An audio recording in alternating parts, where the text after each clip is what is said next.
If you are a Meghan and Harry hater, this is not the place for you. Just a heads up, you're probably going to be called out in this video. So stay if you want to, but if you're just looking for people to bash those two, you're not going to find it here. I am a Meghan and Harry supporter. Honestly, I've never cared about the royals in the past. I'm not into that whole thing. I honestly never even found it interesting.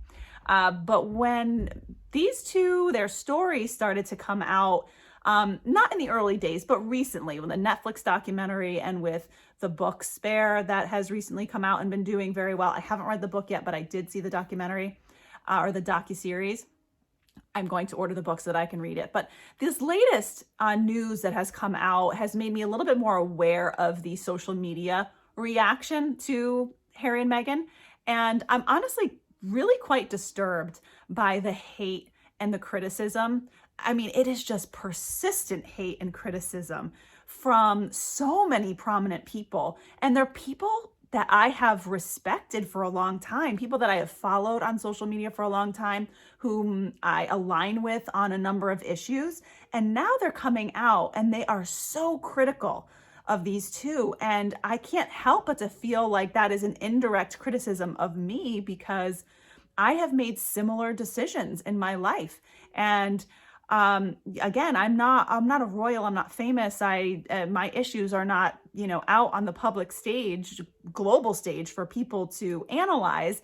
So obviously there's not a comparison there, but the types of decisions that I have made for myself and for my family and to make sure that I can progress, in my life in a happy, safe way where healing and growth is possible, I've had to walk away from very prominent relationships in my life, create boundaries. But when you can relate to people on such a level, and then you watch them being just hated upon and criticized, it's honestly, it's been very disturbing to me. And what it highlights is the overall lack of awareness around family dysfunction, narcissistic abuse, emotional abuse, and a number of other issues. In order to help myself make sense of the hate that they're getting and the comparison that I can't help but to make between them and myself, I've sort of started to ask myself, okay, who are these people who are being so critical of Harry and Meghan?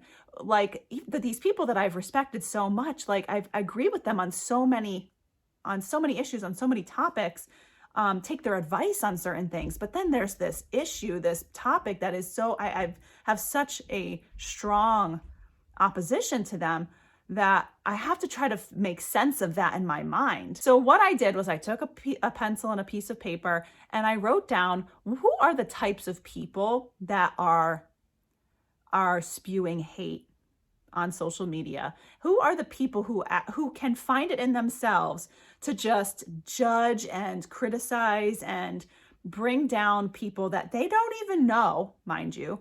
They don't know them personally. They haven't made an effort to get to know their story beyond what they hear about in the media.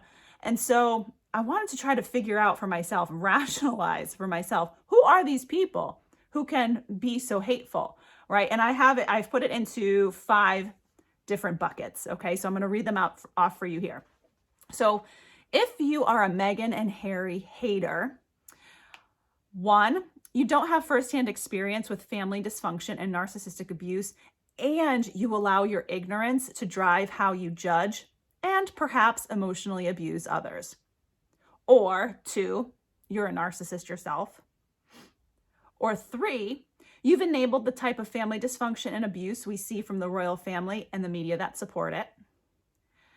Or 4, you align with one side of the political spectrum and have adopted the collective opinion without consideration of the actual human element involved.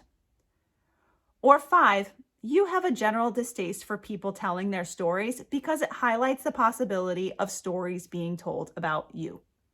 So these are the 5 buckets that I can imagine placing Meghan and Harry haters into.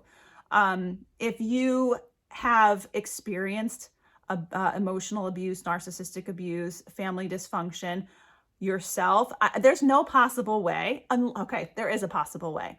if you've experienced those things yourself and you have not felt like you could make the types of decisions that these two have made, you are likely going to judge them, because it makes you almost probably a little bit jealous that they had the bravery and the boldness and the audacity to go and create a life of their own to escape the abuse. Okay. So that's a possibility. But also, if you just have a general ignorance and you allow that ignorance to open up the door to judging others, I can't think of any other possibility. Whenever it's anything in the media or something that you see anywhere in life bothers you, and it's sort of striking a chord where other similar situations don't strike a chord, there's a reason for that, right? So take out a pencil and a piece of paper and just start to write things down. Start to kind of dig into. That's how we explore ourselves, right? That's how we make sense of the world around us sometimes. When our thoughts are kind of a little bit jumbled and chaotic and we're emotional,